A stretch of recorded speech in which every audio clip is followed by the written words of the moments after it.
Jacob. I'm Yuri. And we're going for a drive.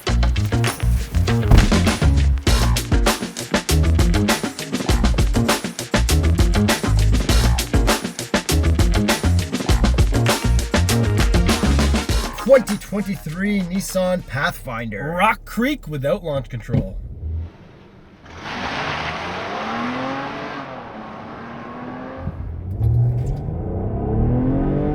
Wait, it's changing gears. Yeah, dude. Does that mean we don't have a CVT anymore? We're about to find out. Horsepower and torque! 295 horsepower, 270 pound-feet of torque from a 3.5 liter V6!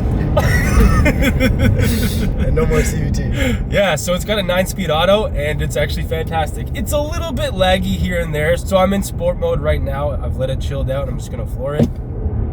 It's not the worst. It's not the worst, and it's way better than a CVT. Okay, wait. The horsepower number you gave, was that with premium or without? That's with premium fuel. So if you use premium fuel, apparently only on the Rock Creek, you get 11 more horsepowers and torques than the other trims.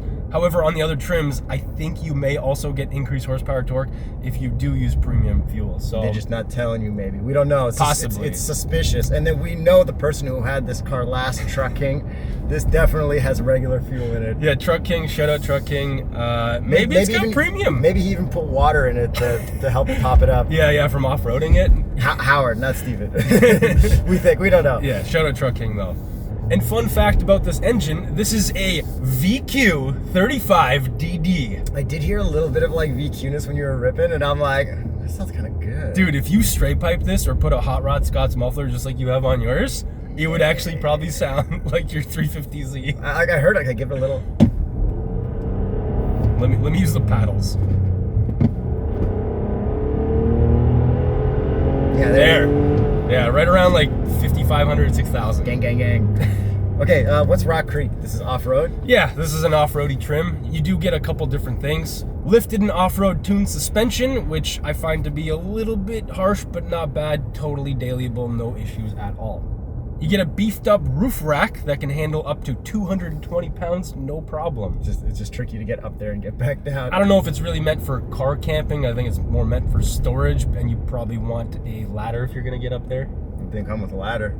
It did not. Okay, this has orange badges, which, like we know from the Honda, from the Subaru, means it's the off-roadier version of the SUV. That's right. Because colors are very specific for certain cars. What is red for? Red is for fast cars. Blue and green? Eco cars. Orange. Off-roady cars and trucks. Purple? Nothing yet? Nothing yet. How about, I guess that's it for colors. That's really all the aggressive colors and stuff. The colors that demarcate the type of car or trim. Yellow is nothing, but yellow is kind of bleeding into this almost. Yeah, ish. Yellow's gonna be for solar when it comes out. Yes. And then on the exterior, you also get beadlock style wheels, which I think they look amazing. Yeah, they're not real beadlocks. They look really good. They do. They remind me of the original wheels from your Raptor. Yeah, and my current ones as well. And I think it's supposed to come with very off-roady tires, but right now we're on winters. And what would be the Continental recommended tire for a Pathfinder? The Terrain Contact AT, also on my Raptor. And then we have a bunch of different modes. I think I counted 9 of them, including the hill descent modes. So if you like drive modes, this is your car. You got an off-road mode. Makes sense. I did see a minivan driving through a snowy field today. Which makes me suspicious that we don't really need off-road cars. Front-wheel drive minivan on probably bald old tires. Moving around that Hitachi excavator that's been in the background of our videos for the last year. Yes. And for off-roading and stuff, you do have a 360 camera in this trim. And what I did notice is you can still use the full 360 with the trunk open. Yeah, because the camera's down low. Can you use it while driving? Push the button. Let's see, camera. No. Well, it's funny, the CX-9 I was driving recently will let you go whatever speed you want with the camera on. Driving some of this gravel for me. I want to know if it's comfortable. Okay, let's see this off-road tuned suspension, and here we go. Oh yeah, dude. Yeah, for half gravel, this feels like a regular road. It's real nice. Oh yeah, it's great. The suspension's probably pretty decent for off-roading. You do get a minor lift, so there's that. This is also four-wheel drive or all-wheel drive, but I've noticed it being very front biased to the point that from like a stop and you try and turn, I've had wheel slip on non-slippery roads. I'm like, oh wow, and then rear end kicks in. So Well, this doesn't have like full locking dips and No. stuff. It's not like an original Pathfinder was. yeah, it's not body on frames and stuff. So Hey, I think it's very front right, bi- yeah. all right job of with the orange badge. it's called a Rock Creek. It's not called a Denali or I don't know, Sahara or something. It's not called Mountain Climber. Yeah, it should be called Cottage or something. But Yeah. this is really an overlanding-esque trim because the Pathfinder has really gotten away from that in recent years, being called a mall finder, and I think this is a thing back to pathfinding-ish. Okay, let's see if it has understeer from front wheel drive skiddy skid on Cliche Corner. Okay, so over this bump, very comfortable. Yeah, took it good. Okay, so I'm gonna use my paddles actually and downshift because I find using the paddles is way better. Dude, it's not bad. This is actually quite good for handling. Oh yeah, dude, you can just throw this thing. You Back throw it comes right back around. Yeah, there's not much understeer. Considering all Hey! winters, it's pretty sick. And like here, paddle shift up. It's quick. Good job, Pathfinder. Real gears. Downshift, look at that. It's quick. I good. don't mind this at all. When you're paddling it up. And the handling. The handling, the car, everything about this might be the most impressive glow up from Nissan ever for any of their cars. Yeah. Maybe. Like the 400Z, obviously, or Z is pretty cool, but like from what the Pathfinder was in the previous generation to It's this, shocking that they didn't do anything wrong yet. yeah. Have they done anything wrong yet? I don't know. Let's get you into the driver's seat and find out. Traction off. Paddles. Way better. Oh, auto upshift. Do you feel torque steer though? Like it does torque steer. I tried to upshift as I got to red line and it did a double upshift. So Yeah. I mean, it feels good with the paddles except for the fourth upshift. Yeah. Let me turn traction back on because whatever. I think I see torque steer. But I did notice torque steer from like a launch quite a bit. Okay, and now let's run this VQ through Cliche Corner. Is that all you're gonna say now? This is actually like really It good. handles better than I thought it would. For a lifted trim as well. I liked it. Yeah, it feels. Like it's not as body rolly as you'd expect either. No, this thing rips. This thing's sick. Yeah, dude, I could see you buying one of these for your family in like I a couple already years. have a CX-5, and the next one up will probably be a CX-9. Bro. Because my wife likes the way the layout in the infotainment, CX-90 or whatever, I don't know. If enough people watch this video, we're gonna make so much money that you'll be able to buy a Cottage, and then you'll need one of these. Oh, I thought you were going to say Rolls-Royce Cullinan. Would you rather have a Cottage? I'm being serious. Would you rather have half of a down payment for a Cottage or a Rolls-Royce Cullinan in Ontario? Yeah. Styling, looks. It's got those three little nose things at the front, like an R8. Yes. Just kidding, like an old Pathfinder. Yeah, it looks really good from the front. Pretty aggressive, and the paint's really nice too. Paint's cool. I don't really care for this color, but I do like how like the bottom part cladding is like gray and kind of comes up or whatever around it. It looks nice and aggressive. I don't like that fake vent at the front. I mean, whatever though. It's whatever. At It's this like, point. but it's like, yeah. it's like super minimal effort. Like they could do like a little bit different. Make it a little deeper. I like the white logo grille. Yeah. The V motion thing is like, it's cool. Yeah, It it's doesn't like bother me. blacked Headlights out. are all right. Yeah, blacked out orange accents, all Yeah, the typical stuff. It's just like typical, nice, normal Nissan, but like slightly better because it's the off-road version. yeah. And then from the back, the exhaust tip is just like hidden there because you want to have departure angle. So let's listen to it from the outside. That was just my Nissan 350Z VQ. Let's listen to it for real from the outside.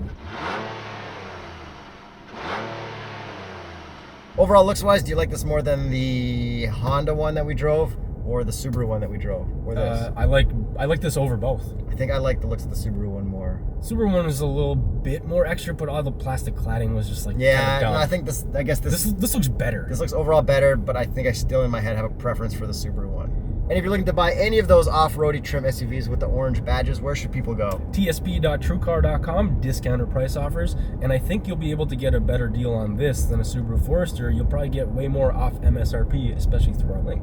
Hey, we're supposed to find things we didn't like about this car. I found one. Oh yeah, I also did too. No sunroof. Oh yeah, okay. I don't mind that. I know you hate it. Here's one thing now that I'm on the passenger side. It's all manual adjustment. Everything. Back, front, everything. Okay, how about the other seats? It's a 3-row, and we actually have 3 seats at the very back, which is like, it seems like it's gonna be a tight fit. Yeah, except it's not. I fit very comfortably in all 3 rows. Well, I wouldn't say very comfortably in the last row, but I do Comfortably enough. fit, yeah. Yeah, that's pretty good. And then the middle row will also go forward with like a tilt. So if you have a forward-facing child seat in there, you can still have room to get into the back. But if you have a rear-facing child seat, it's just going to smash right into that seat in front. Yeah, but it's nice, and it actually works really well. It's way faster than having to do like a BMW X7 thing where you're like waiting for it to automatically go. This is like nice and quick, no issues. And I'm surprised you even had headroom back there too. Yeah. And then behind me in the trunk, we can actually fit our carry-on side by side and still be able to close the trunk. Yeah, and then here's a nice shot of everything with all of the seats down. Yeah, it's very spacious in here. These seats are also really comfortable. I don't think they're the Nissan Space seats, but I have no issues with the seats. They are comfortable. I haven't noticed any discomfort, but only forward and back lumbar, no up-down lumbar. Yeah, no massages. I don't expect Just kidding. And then when you're getting into your seat, did you notice that your feet were kind of slipping on these floor mats? Yeah, you'd probably want to set a tux mat for your vehicle, especially like this. If you're going to go to Rock Creek and off-road, you got to protect your carpets. You might get your shoes a little bit wet from the creek. Yeah, exactly.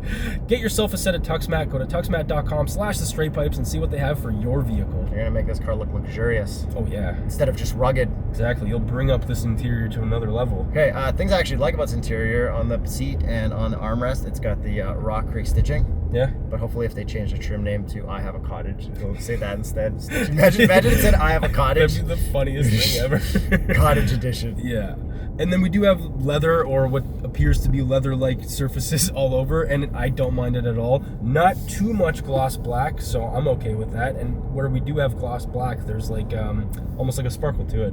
I do like that we have so many hard buttons, volume knob, tuning knob, hard buttons for your climate. The infotainment's pretty all right. I'm just most impressed with how high res that 360 camera is. Yeah, and then we do have Apple CarPlay, Android Auto. Oh, and then one more thing is that we do have heated seats, no cooled. Oh, another fun thing, this does have really good radar cruise lane keep, like the really good lane keep stuff, which Nissan's been killing it lately. And I like how we don't have the full digital gauge cluster. We've got analog on the sides, digital in the middle, because I don't want to have that dumb mode with like the tacks that are like this. You know, the one that even they had in the Z, like, no. Yeah, dude, this is a great car. Like, overall, especially with this engine as well, like, this is going to be theoretically very reliable because the engine's been around for a while. That fast. They kind of did the Toyota thing, right? Where it's like, we're still using this old powertrain, but we've modernized it a little bit. We have more power and torque. So it's like, I don't know, this could be around for a while and it looks good, so I'd be happy to see it on the road. Okay. Will it fit a water bottle? Yes, it will. Small cup's fine, and then visors, it literally says, sliding visor, 3, 2, 1. Full pass. Dude, what a good car. Good job, Nissan. Good job. Not upset at all. Not one bit. Shocker of the year, maybe. Is that everything with this? I think so. I think it's time we get to the price. This one is $52,298. Not even that bad. It's really not. Could be worse. Yeah, and then if you use our link, tsp.truecar.com, you can actually get discounted price offers on this. So you could probably get it for even less than that. Oh, and one more thing. If you're going to your cottage and you want to tow your jet skis and your off-road equipment, this can tow up to 6,000 pounds. Thanks for watching. Let us know what you think of the Rock Creek. Rock Creek! Rock Creek! Or Cottage Edition.